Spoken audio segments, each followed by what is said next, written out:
Ladies and gentlemen, I present to you the flyweight problem. With the announcement of this fight yesterday, we are missing out on history. I know my previous video stated otherwise, but this is the fight that we should have got instead. You have one dude here who was completely cleared out his division fucking 3 times over, and you have this dude here who has basically cleared out his division already before he was even champion. Who should Pantoja's next fight be? Well, let's just look at the ranking. Alright, let's see. Brandon Royval. Well, he already lost to Pantoja twice, and he's on a 1-fight winning streak, and this doesn't really make sense right now, so let's look at the next name. Brandon Moreno. Well, he is on a 2-fight winning streak. However, he has lost to the current champion 3 times. So there's just no way that we need to see this fight for a 4th time. Let's go next. Muriel Bazzi, well, he's coming off a loss to Brandon Moreno. So this fight just doesn't make any sense. And the fight before that, he kind of got a robbery victory, so it doesn't really make any sense. Next, Kai France does not deserve the title shot. He is on a 1-fight winning streak against Steve Erceg, a guy who the champion already beat. Who could be next? Tatsuro Taira, well, he's coming off a loss, so that doesn't really make any sense. You know, we need to see this guy fight probably Moreno, maybe. I don't know. He already lost to Royval. Maybe El Bazzi, I guess, because they're both coming off losses. I'm not sure. Next name, Manel Kape. I mean, Pantoja has beat him 1 time. And, I mean, he just doesn't deserve the shot right now. So, I don't know. Let's look at the next name. Alex Perez obviously does not deserve the shot, and Pantoja has beat him already.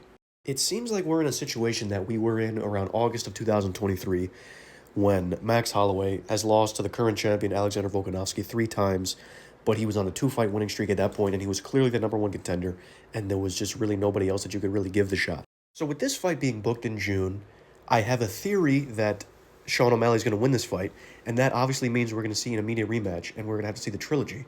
So let's say this fight happens in June. O'Malley wins by knockout, maybe round 3, maybe by decision, who fucking knows. Then they do a rematch December, maybe January. That obviously closes the door to this opportunity. So what do you do with Alessandro Pantoja? The only thing that you even really can do is make the quadrilogy with Brandon Moreno. Who the fuck wants to see another quadrilogy featuring Brandon Moreno? Fucking nobody. Okay, do you do a trilogy with Brandon Royval? Who the fuck wants to see a trilogy with Brandon Royval? Do you give him a Muriel Bazzi? Who the fuck wants to see a Muriel Bazzi fight for the belt? Do you give him Kai France? He doesn't deserve the shot whatsoever, but I guess you can do it, even though Pantoja kind of already did beat him on The Ultimate Fighter, and I think Kai France will get fucking steamrolled. Do you do Tatsuro Taira? Well, he's coming off a loss. It doesn't really make any sense for you to give him a title shot. Do you do Manel Kape?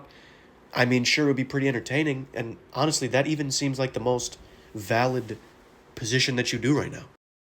I feel like I'm at a dead end because I see people saying that this person should have got the title shot, should have gave it to Petr Yan, should have given it to Corey Sandhagen.